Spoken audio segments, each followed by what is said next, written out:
Assalomu alaykum. Sog'liqlaringiz yaxshimi? Biz endi shu ikkinchi tajallini solib qo'ydik. Shuni boshladik, xudo xolasa zakazimizni. Yana ko'rib boraverasiz, keyin qo'yib boraveramiz qarshi bitganini. Zinalarimiz yoqsa qo'ldan kelgancha podpishka etib, like bosib, kommentariy yozing, obuna bo'lib qo'ying. Qo'ldan kelgancha ko'rsatib boraveramiz. Ustalarning nomerlarini qo'yib boramiz hammasini taxlab. Asosiy romlarimiz bitta, ustlarini, stupenkalarni qo'yib bo'ldikina. Stupenkalarni qo'yib, suvajilab bir qator hammani pirveka etib, taxtalarni bosib boshladik. Yana yarısinacha bosdik, xudo xolasa Anvar ustani ikkinchi bo'limini bosib boshladik. Taxtalar bir qator ko'rib, taxlashtirib, mo'shini akkalib, to'shni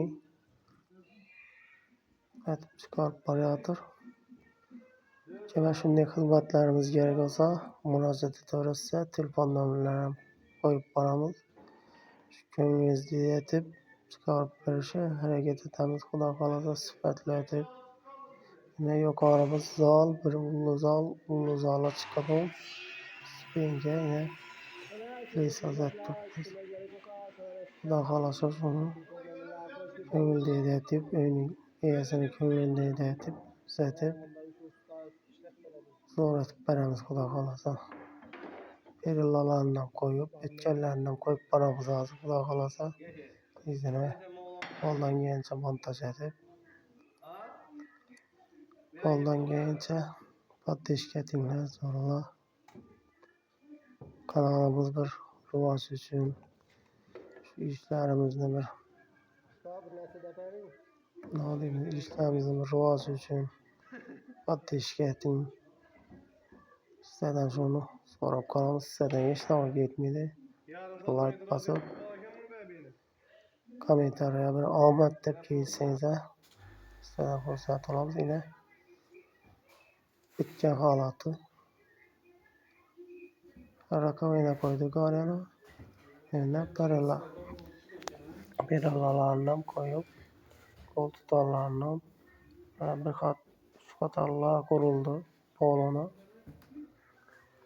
Yana hammaga bezopasni etib qo'yib, yosh bolalar ham tushib ketmaydi. Baho bering. Taqvimlarcha ko'rganlaringiz uchun rahmat. Like bosing, podpiska eting. Podpiska bo'ling. Qo'ldan kelgancha podpishka etib. E'tiborlaringiz uchun rahmat. Yana qo'ldan kelgancha qo'yib berdik sizlarga.